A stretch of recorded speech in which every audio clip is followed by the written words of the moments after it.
Hello everyone, my name is Dr. Kunal Patel, and today we are going to see one another important topic, that is Pandas library using Python.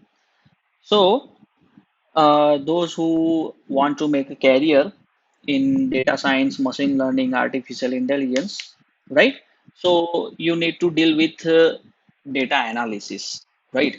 So whenever you are going to make a data analysis, right? So you need to deal with uh, huge amount of data, right? Lots of data, right? So that data may be in the form of Excel sheet, in the form of CSV file, right? So from that Excel or CSV file, you need to find out some crisp information, right? In that particular files, your data may not be in the same format. Your data may not be the clean, right? So there are some missing values, there are some bad values. So what you can do, you just need to analyze the data and you need to get some fruitful information from that particular data, right? So for that, Pandas library is a best tool, right? So first of all, we start with the definition, right? Panda is an open source library that is used for high performance data manipulations, right? So what kind of data manipulations you can perform with the use of Pandas? So it is a data analysis library, so that allows you to read, load, analyze, and modify the data, right? With the use of its powerful data structures, right? So here there are two kinds of data structures we are going to discuss in my next video, that is data frame and series. Okay, so with the use of that two data structures, you can do lots of manipulations, data manipulations over here with the use of Pandas, right? So first of all, let me start with the installation of Pandas library. So how you can install the Pandas library over here. So let me open a new terminal so you will get the idea. All right. So now here, to install the Pandas library, there are again I have already discussed this in my previous Jupyter videos, right? So pip install then Pandas. Okay. And if you execute this code, then if in your machine already the Panda is installed, so I have already installed the Panda, then it will display this message. Otherwise, it will install the Pandas for you. Another way is you can go for the conda command and you can install the Pandas using conda command, right? So it is collecting the package metadata. It is again setting the environment. If it is already installed, then it will display the message like packages are already installed. Now, suppose if I want to check before going to work, okay, if everything is fine, then I can go for the pip list. Then here you can see it will display my pandas, right? Similarly, you can go for panda list also, right? So this way, here also it is listed out. I'm showing you the both way. So whatever you are handy with, you can perform, right? So here again the pandas are there. Okay. So this is the basic how you can install the Panda. Another is if you have already installed the Anaconda, then Anaconda environment already comes with the lots of libraries pre-installed in its environment. So Panda is by default installed in the Anaconda environment, right? So if you open the Anaconda, then already it will be there.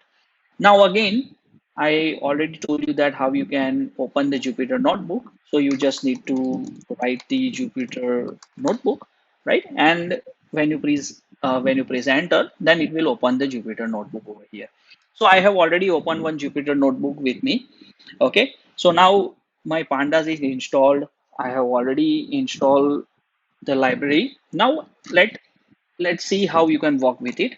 So now directly you just need to write the pandas as a PD. This is called aliasing, right? So pandas as a PD. So it will be easy to remember and it will be easy to use.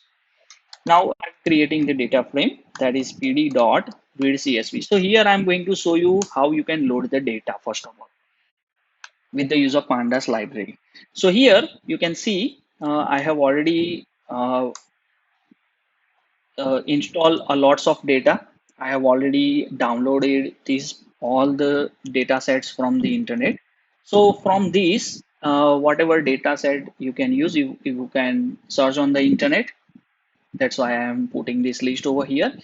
You can search the same data set from the internet. It is free.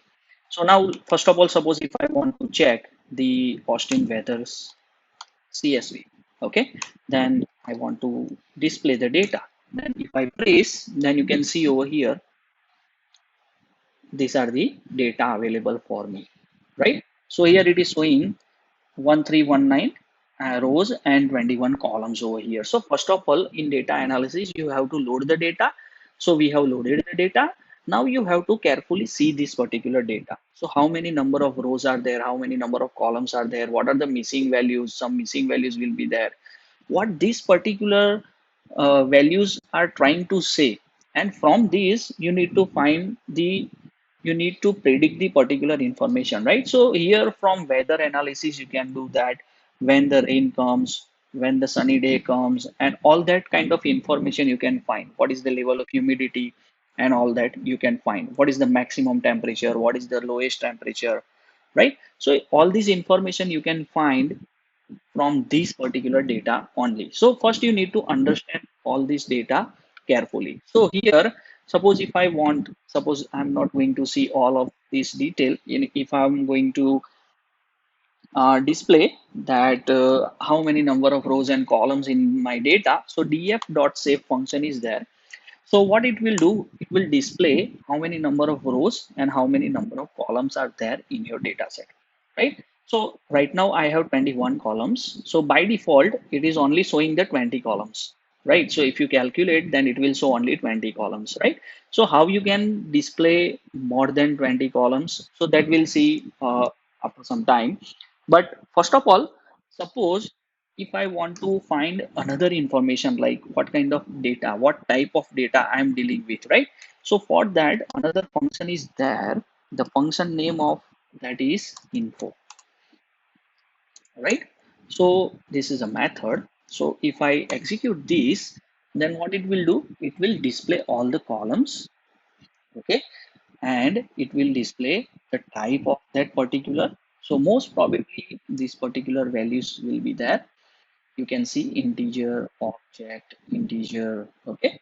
So this particular information are going to be displayed, okay? So it also displays the data type over here, okay, right? So total 21 number of columns are there, okay?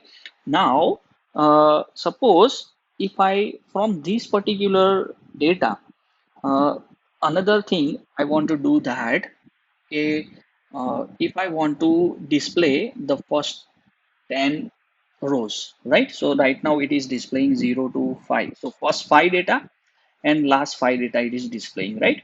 But if I want to display first 10 and last 10 data, so for that there are two important functions we have. One is the head function. So here head function is there. So by default it is displaying the first 5 rows. By default it is displaying the first 5 rows and all the 21 columns, all the 21 columns, right? Now suppose if I want to find the 10 rows, so I need to find 10 rows. So you can see 0 to 9. It is displaying first 10 rows, first 10 rows. Okay. Similarly, if I want to find the information from the bottom, so if I want to find tail information, and if I execute this, right? So you can see from the bottom 5 rows, it is displaying from the bottom, right? Suppose if I want to display another 10 data from the bottom, so you can see 10 rows and 21 columns from the bottom. So this way, with the use of head and tail function, you can display the information from the bottom and top, right? So now I hope you are clear with these particular concepts. Okay. Now let me tell you one another example that another data set. that is a big data set. That is a Stack Overflow data set. So you can find this Stack Overflow data set. Okay, so you can find that particular data set from these insights Stack Overflow. That they are these people are going to display uploading the data sets from here. So I have downloaded that data set from here. So you can download it from this site. Okay. So now suppose if I want to open that data, first of all. So again, I need to create one data frame, that is df. And again, I need to write pd dot read csv. Okay. And into that, I'm going to open data set and then survey results public.csv, right? So this is wonderful data set. You can find a lots of information from it. So you can see over here, there are total 64461 rows and 61 columns. Why I open this data set? So you can find a different data set. So how you can open a different data sets, how you can look at it, right? So here you can see there are some non-values are there. We are going to see in my next videos how you can deal with this. But the motive of this data set is I want to show you that how you can open, how you can display the maximum number of rows and columns over here. So here you can see by default you can only see the 20 columns. By default you can see only 20 columns. Okay, but suppose if I want to see all the 85 columns over here. So for that there is a one settings you need to make. So set underscore option function is there. So this is one function, and in that you can define how many maximum number of columns you want to display. So 61 columns I want to display over here. Now if I execute it, right, and if I again run this code, okay, now you can see all the 61 columns, all the 61 columns over here, all the 61 columns, right? So this way you can define, you can see the maximum number of rows and maximum number of columns by defining this particular thing over here, right? So I hope you all are clear with these particular concepts, and these are the basic operations, guys, right? So you need to be handy with this. So what kind of data structures we are going to use in pandas? So we are going to learn that in my next video. Okay.